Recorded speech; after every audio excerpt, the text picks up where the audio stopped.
Ok, c'est parti pour une vidéo dans laquelle je vais analyser les 5 actions françaises les plus populaires. Et comment est-ce que j'ai récupéré le nom de ces 5 actions? C'est tout simplement grâce au site Invest qui référence le nombre d'investisseurs qu'il y a par action. Donc ce sont évidemment uniquement les investisseurs qui sont sur ce site-là, mais ça nous donne une bonne indication. Donc je vais analyser financièrement, donc uniquement les chiffres, pas tout le business de l'entreprise, mais ça va déjà nous donner pas mal d'indications. Donc je vais faire Total, Air Liquide, AXA, Vinci et Sanofi. Pour les plus concentrés, vous avez bien vu qu'il y a LVMH également qui est une action très populaire, mais j'ai déjà fait 2 vidéos sur LVMH, donc je ne vais pas encore parler de LVMH, j'en ai déjà assez parlé ici. Ok, sur quoi et sur quel principe on va analyser ces entreprises? Donc on va les analyser au niveau financier pour savoir si elles sont plutôt dans une bonne dynamique, dans une dynamique moyenne ou plutôt dans une mauvaise dynamique. Et on va essayer de comparer un peu également la performance une fois qu'on aura vu tous ces chiffres-là. L'idée, c'est de voir si les investisseurs justement français se placent sur de bonnes entreprises ou non et voir si on peut faire mieux. Parce que je pense, avant de démarrer cette vidéo, qu'on peut faire mieux et on va le voir ensemble. Donc déjà, ce graphique, c'est un graphique de Guru Focus. Donc Guru Focus, c'est un site qui est un peu un pionnier au niveau de l'analyse financière et des données financières. Ils ont énormément de données, ce qui leur permet de backtester énormément de choses. Et backtester, ça veut tout simplement dire qu'ils ont assez de données pour regarder dans le passé la concordance entre la performance d'une action et différentes données financières telles que la croissance, tels que les ratios de rentabilité, etc. Et du coup, ce qu'on voit et ce qui est très intéressant, c'est que quand on regarde la croissance, donc c'est vraiment quelque chose qu'ils ont testé, il y a différents niveaux, de 1 à 10. Le niveau 1, c'est celui qui a la plus faible performance. Le niveau 2 également, le niveau 3, puis le niveau 4, 5, 6, 7 jusqu'à 10. Et les entreprises qui ont obtenu la note de 10 au niveau de la croissance sont celles qui ont la meilleure performance. Et ce qui est excessivement intéressant, c'est qu'il y a une corrélation directe. Celles qui étaient le moins bien notées ont la moins bonne performance et celles qui sont le mieux notées ont la meilleure performance. Donc sur quoi se base cet indicateur? Il se base sur la moyenne des revenus, donc la moyenne de la croissance des revenus sur les 5 dernières années, également sur les 3 dernières années, la croissance moyenne de l'EBITDA sur les 5 dernières années et la prédictabilité des revenus sur les 5 dernières années également. Globalement, ce qu'il faut comprendre, c'est que plus c'est élevé, mieux c'est. Plus la croissance est élevée au niveau du chiffre d'affaires, donc des revenus, mieux c'est. Également au niveau de l'EBITDA, et plus la prédictabilité est bonne, mieux c'est. Ensuite, il y a un deuxième indicateur qu'on va regarder, c'est l'indicateur de profitabilité. Donc dans cet indicateur de profitabilité, il va y avoir différentes choses, notamment la marge opérationnelle, la croissance de la marge opérationnelle, le Piotrowski score, qui est un score que je n'ai pas encore détaillé sur la chaîne, mais qui est intéressant à regarder. Encore une fois, la prédictabilité du business, la croissance des revenus sur 5 ans. On va également avoir le ROIC, donc le retour sur capital investi. Donc la moyenne de ce ROIC sur les 10 dernières années et le nombre d'années profitables sur les 10 dernières années. Et ce qu'on voit, c'est que comme pour la croissance, il y a une corrélation quasi parfaite entre les entreprises qui ont la meilleure performance et qui ont la meilleure note ici, et les entreprises qui ont la moins bonne note de profitabilité et la moins bonne performance. Donc ce qu'on va faire ensemble, c'est qu'on va regarder avec ces critères-là, donc de croissance, de profitabilité, ce que ça donne sur les 5 entreprises que je vous ai citées juste avant, pour voir si elles sont plutôt dans une bonne dynamique, une dynamique moyenne, ou au contraire une mauvaise dynamique. Et on va voir également la performance qu'ont eu ces 5 actions par rapport à des indices de référence. Allez, on va commencer avec Total Energy. Donc Total Energy qui est une action que je ne présente plus, qui est très connue. Et on va regarder déjà au niveau des résultats. Donc ce site-là prend uniquement les chiffres annuels et on a les moyennes sur 5 ans et sur 10 ans. Pour ceux qui veulent savoir, ce site, c'est Value Investing Screener. C'est un site qui est payant, mais qui est très qualitatif au niveau de ses données. Donc quand on regarde sur 5 ans, on a une croissance de chiffre d'affaires qui est assez faible, plus 3,5%, donc c'est assez faible réellement. Au niveau du résultat brut, on est à moins 6,7%. Et quand on regarde sur 10 ans, c'est encore plus embêtant puisque au niveau du chiffre d'affaires, il a fait moins 0,8%. Donc il faut imaginer que depuis 2014, c'est comme si l'entreprise n'avait absolument pas évolué au niveau de son chiffre d'affaires, ce qui est déjà quelque chose d'assez mauvais au niveau financier. Au niveau des marges, on est sur des marges qui sont correctes, mais assez faibles. Elles sont positives, donc déjà c'est très bien, mais elles sont faibles. Au niveau de la marge brute, on est à 22,5% en moyenne sur 10 ans, et sur 10 ans, au niveau de la marge nette, on est à 4,9%. Donc pour faire un dessin, sur 100 euros que gagne Total en chiffre d'affaires, ils gardent uniquement 4,9 euros, donc 4 euros et 90 centimes, une fois qu'ils ont payé toutes leurs charges et toutes leurs taxes. Si on rentre un peu plus dans le détail des chiffres, j'utilise TradingView pour ça, on va regarder les différents chiffres annuels. Et ce qu'on voit, c'est qu'en 2023, ils ont une décroissance de 19% au niveau du chiffre d'affaires et ils ont une croissance par contre au niveau du résultat net. Alors pourquoi est-ce qu'ils ont une croissance au niveau du résultat net alors qu'ils ont baissé au niveau du chiffre d'affaires? Tout simplement parce qu'ils ont eu moins d'impôts. Ce qu'on voit sur cette ligne au niveau des taxes, les taxes qui s'élevaient à 21 milliards en 2022, s'élève à 12 milliards en 2023. Donc forcément, il y a moins de taxes et le résultat net est un petit peu remonté. Si on regarde au niveau trimestriel, par contre, là, ça ne se passe pas forcément bien pour Total, puisqu'on voit vraiment qu'au niveau des revenus, ils sont en décroissance, notamment sur le Q1 2024, ils font moins 12% par rapport au Q1 2023, moins 4%, enfin moins 3,5% par rapport au Q2 2023. Et si on regarde au niveau annuel, donc le chiffre TTM, c'est justement sur une année glissante. Donc le Q3 et le Q4 2023 et le Q1, Q2 2024, ce qui fait une année complète, une année glissante complète. Ils sont à 194 milliards estimés de chiffre d'affaires contre 202 milliards l'année 2023 et 250 milliards en 2022. Sachant que 2022 est une année exceptionnelle pour Total. Ensuite, si on regarde au niveau des flux de trésorerie, pareil, en 2023, on a une forte décroissance, surtout au niveau des free cash flow. Donc les free cash flow, c'est le flux de trésorerie disponible. Donc c'est tout simplement la trésorerie qui reste à l'entreprise. Et ce qu'on voit, c'est qu'il s'est élevé à 30 milliards en 2022, donc fin 2022, 21 milliards fin 2023. Et là, il est estimé qu'il va être à 19 milliards à la fin de l'année 2024. Donc globalement, les flux de trésorerie de l'entreprise sont en train de diminuer et ça, c'est jamais bon signe. Et justement, ce qu'on regarde, c'est que ça ne rentre pas dans le critère que je vous ai montré juste ici. Les entreprises qui sont les mieux notées sont des entreprises qui ont une croissance qui est continue d'année en année, ce qui n'est pas le cas de Total et ça se voit au niveau du compte de résultat, donc au niveau du chiffre d'affaires, du bénéfice brut, du bénéfice net et ça se voit également au niveau de la trésorerie réelle qui reste dans l'entreprise puisqu'il y a une décroissance également. Ensuite, au niveau des ratios de rentabilité, si on regarde le fameux ROIC, donc le rendement sur capital investi, ce qu'on voit c'est qu'il est supérieur sur les 3 dernières années à ce qu'il a été sur les années donc 2020, 2000, on va vérifier que c'est bien ça, mais ouais, c'est 2021, 2020, 2019, etc.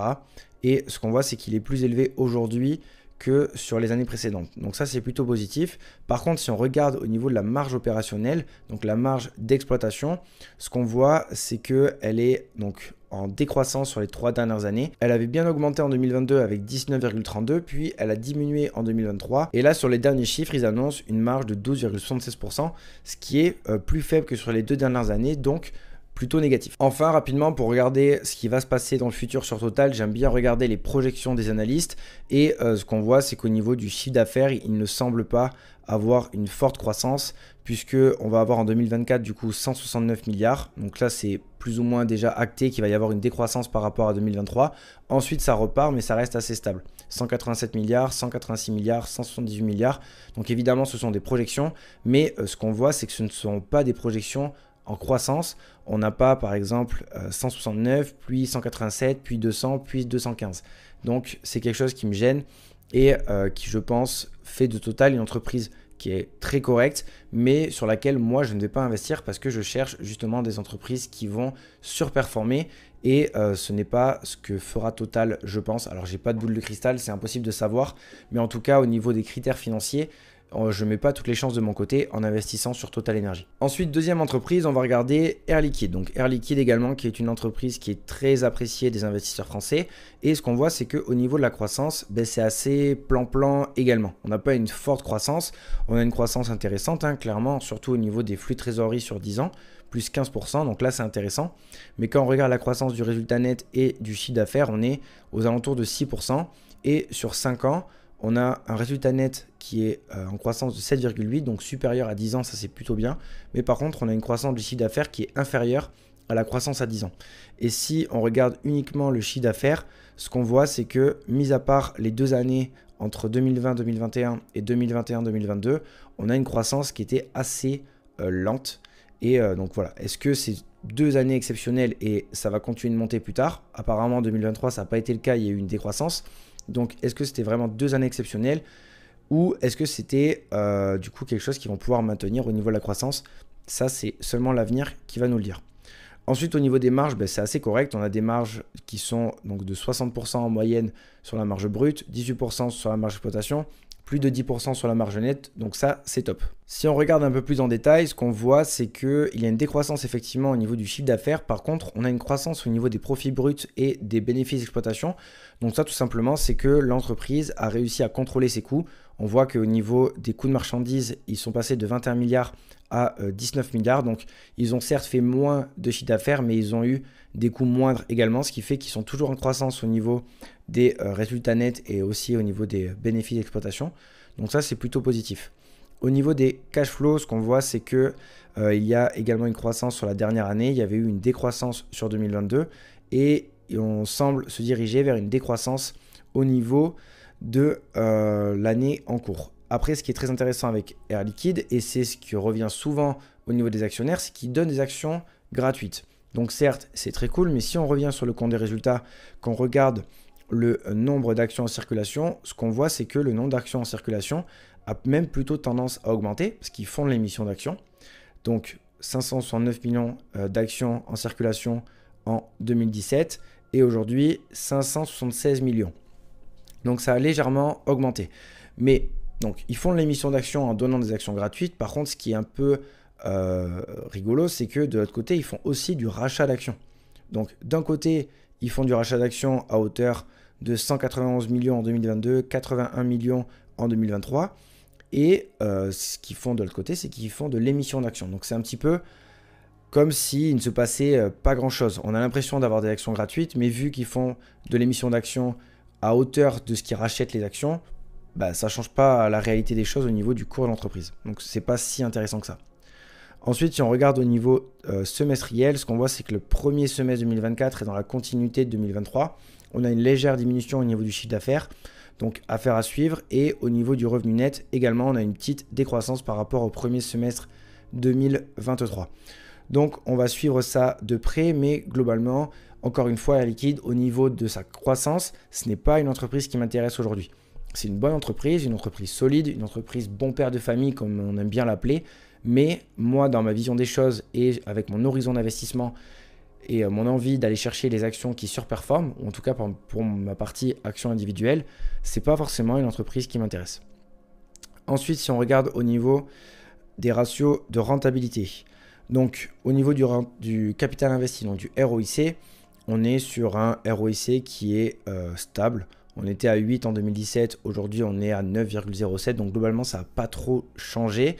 Et au niveau des marges, pareil, c'est des marges vraiment stables. Donc en fait, Air Liquide, c'est une entreprise qui est stable, qui a une croissance linéaire mais assez faible, qui est très bien gérée, qui est très appréciée justement pour le fait qu'elle soit peu volatile et qu'elle ait un business qui est plutôt périn sur le long terme et assez prévisible.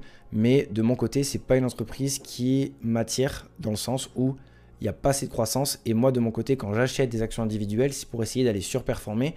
Et si, encore une fois, je reviens sur ce graphique-là, il faut des entreprises qui font une forte croissance. Ça ne veut pas dire qu'il faut aller s'exposer sur des petites capitalisations ou je ne sais pas quoi. Ça veut tout simplement dire qu'il faut essayer d'aller au moins sélectionner des entreprises qui font autant de croissance du chiffre d'affaires, de bénéfices nets au niveau des cash flows, etc., que les indices, que le S&P 500 par exemple, voire mieux. Et pour finir sur Air Liquide, si on regarde l'évolution des revenus, ce qu'on voit, c'est que c'est un peu plan-plan. On est sur 2024, 27 milliards alors qu'on était à 27 milliards en 2023, 28 milliards, 30 milliards. Ça reste une croissance, certes, mais une croissance assez faible. Ensuite, troisième action, on va regarder AXA. Donc AXA, on va descendre au niveau de la croissance. Et déjà, il y a quelque chose qui ne me plaît pas du tout, c'est que sur 10 ans, on a une décroissance du chiffre d'affaires. Alors AXA, c'est une assurance, donc c'est un business model qui est assez spécifique, mais quand même quand on a une décroissance de 2% au niveau du chiffre d'affaires en moyenne sur 10 ans, c'est jamais réellement très positif. Si on regarde maintenant au niveau des différents chiffres d'AXA, il y a quelque chose qui me choque ici et vraiment qui fait que je n'investirai jamais sur cette entreprise-là, c'est que les résultats sont vraiment en dents de scie. C'est parfois rouge, parfois vert, parfois rouge, parfois vert. Il y a une croissance, il y a une décroissance. C'est très difficile de savoir ce qui va se passer sur l'entreprise, de prédire une croissance future. Et quand on va ici sur les futurs bénéfices et qui font des prévisions, ben, franchement, il faut m'expliquer comment ils arrivent à les faire, sachant qu'il y a une année où ça se passe bien, d'autres années où ça se passe vraiment pas bien. Donc voilà, c'est pas forcément déjà une entreprise qui m'attire. Avec moins 22% au niveau du chiffre d'affaires en 2022, ben, c'est pas ouf. Là, en 2023, ils ont fait plus 17%, donc c'est très bien.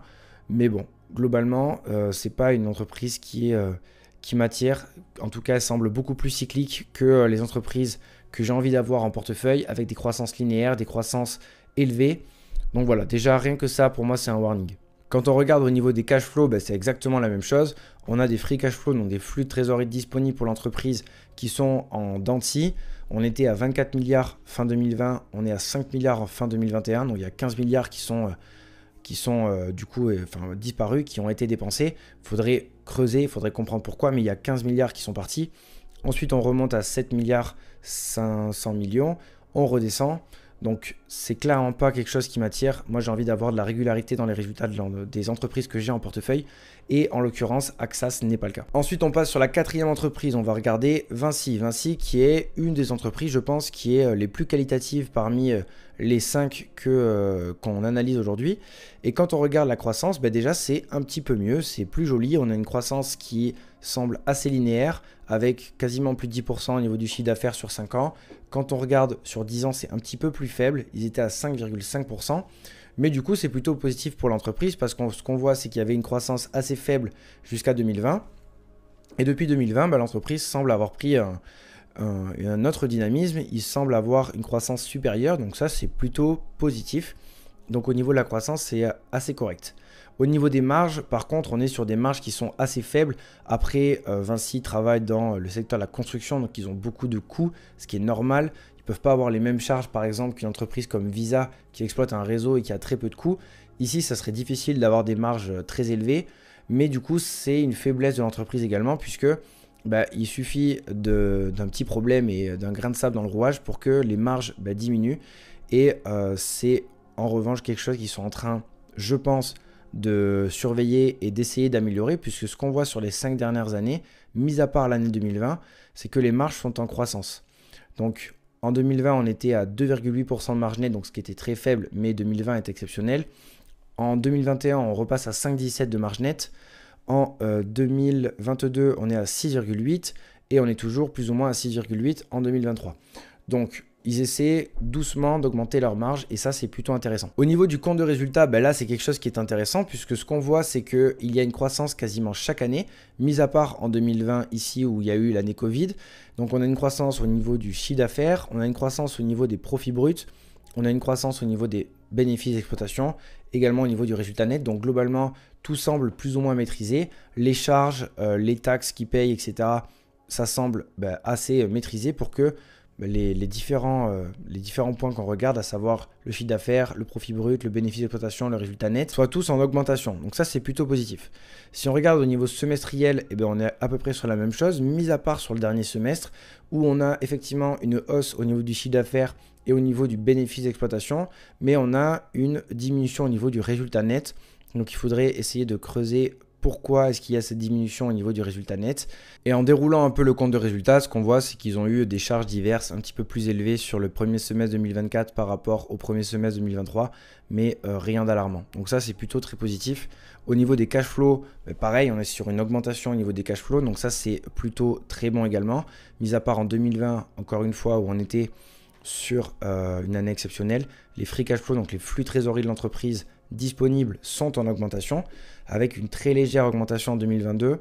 Donc on n'a pas eu l'augmentation équivalente à ce qui a été fait sur l'activité d'exploitation, parce que les cash flows liés à l'activité d'exploitation, c'est tout simplement les flux de trésorerie qui sont générés par l'activité. Et ensuite, il y a des investissements qui sont faits, il y a des financements qui sont faits, il y a de la dette qui est émise ou rachetée, il y a du rachat d'actions, il y a du dividende, ce qui fait qu'à la fin, il y a tant de flux de trésorerie, et ce qu'on appelle les free cash flow, donc les flux de trésorerie disponibles. Et en 2023, il y a encore eu une hausse de 22%, donc plutôt très positif. Au niveau des ratios, donc au niveau des ratios de rentabilité, on est sur des ratios de rentabilité qui sont en hausse par rapport aux années 2017-2018, où au niveau du ROIC, on était à 4,66, 5,28. Là, on est plus aux alentours de 8, donc c'est plutôt positif. Et enfin, au niveau des marges, donc notamment la marge opérationnelle, on est assez stable. On est entre 9 et 12% de marge opérationnelle. Donc, ils essaient d'améliorer ça, notamment sur les dernières années, avec une marge qui a été la plus élevée au niveau opérationnel avec 12,73%. Mais ça reste des marges assez stables. Et enfin, au niveau des perspectives de croissance, on va avoir des perspectives de croissance assez intéressantes, notamment au niveau du chiffre d'affaires, donc 71 milliards en 2024. Donc là, normalement, on va avoir à nouveau une croissance sur cette année, 74 milliards sur 2025, 76 sur 2026, 80 sur 2027. Et au niveau du bénéfice net par action, également encore une croissance. Donc, globalement, Vinci, c'est une entreprise qui pourrait être intéressante. Il faudrait l'analyser beaucoup plus en détail, évidemment. Là, ça ne suffit absolument pas. Il faudrait vraiment scanner ses finances de A à Z et ensuite pousser l'analyse sur vraiment le business, ce qu'elle fait, ce qu'elle vend, à qui elle vend, où est-ce qu'elle vend, quels sont les risques internes à l'entreprise, le management, etc., etc. Tout le travail vraiment d'analyse d'entreprise qui est très important. Mais globalement, au niveau finance, au niveau de la croissance et au niveau de son business, ça semble assez bon. Ensuite, Sanofi. Donc Sanofi, on va être sur la croissance ici, une croissance assez faible. On est sur 3% de croissance sur les 10 dernières années. On est à 3,8 au niveau du résultat net. Et si on regarde sur les 5 dernières années, c'est à peu près kiff-kiff. Donc une croissance qui est assez faible. Au niveau des marges, on est sur une marge brute qui est très intéressante, une marge nette également, qui était en légère chute entre 2014 et 2019. On était à quasiment 14% ici en 2000. Je vais zoomer un peu. Hop, quasiment 14% en 2014 et en 2019, ils étaient descendus à 7,4%, donc quasiment divisé par deux. Et arrivé le Covid, ensuite on se restabilise et ils se sont restabilisés au-dessus de leur ancienne marge nette avec 16%, 18% et là c'est redescendu en 2023 à 12,5%. Si on regarde les différents chiffres sur Sanofi, donc on va aller sur le compte de résultat pour commencer. Donc déclaration, compte de résultat, on va se mettre en annuel. Et globalement, ce qu'on voit, c'est que au niveau du chiffre d'affaires, il y a certes une hausse, mais au niveau ensuite des profits bruts, du bénéfice d'exploitation, il y a une baisse en 2023. Donc il y a dû avoir quelques investissements qui ont été faits. Donc on a une baisse ici, on a également une baisse au niveau des revenus nets, donc ça là bien plus conséquente avec moins 35% par rapport à l'année d'avant. Il faudrait regarder pourquoi très précisément, mais du coup ce qu'on voit c'est qu'il y a eu des charges qui sont supérieures aux années précédentes, notamment les charges d'intérêt qu'on a ici qui s'élèvent à plus d'1 milliard alors qu'elles étaient aux alentours de 400 millions avant, et on a des produits et des charges exceptionnelles à hauteur de 2,56 milliards. Donc c'est des charges de restructuration qui ont été assez élevées sur l'année 2023. Donc ce qui fait qu'à terme, le résultat net est plus faible que prévu. Au niveau des cash flows, on est sur une entreprise qui est un peu en dents de scie. Donc ça, pareil, moi, j'aime pas forcément les entreprises qui ont des flux de trésorerie comme ça, qui sont en dents de scie, avec parfois des hausses, parfois des baisses. Et en fait, c'est des cash flows qui sont en train de stagner et même qui vont potentiellement diminuer. Parce que là, sur une année glissante, on est à 5,44 de flux de trésorerie alors qu'on était à 8,54 fin décembre 2023. Et ce qu'on voit, c'est que tout simplement sur le premier semestre 2024, il y a des flux de trésorerie qui ont été négatifs, ils font moins 117%. Donc ça pareil, ça c'est pas quelque chose que j'apprécie et du coup Sanofi n'est pas une entreprise sur laquelle je vais investir mon argent. Ensuite, si on regarde au niveau des ratios de rentabilité et notamment au niveau du ratio sur donc du rendement sur capital investi, on est sur un ratio qui est en diminution. Donc on était à hauteur de 15, je pense que c'était en 2020. Ensuite 7,26, c'est remonté un petit peu, c'est redescendu et là sur une année glissante, on est à 4,80. Donc c'est pas forcément la meilleure direction possible pour ce ratio de rentabilité.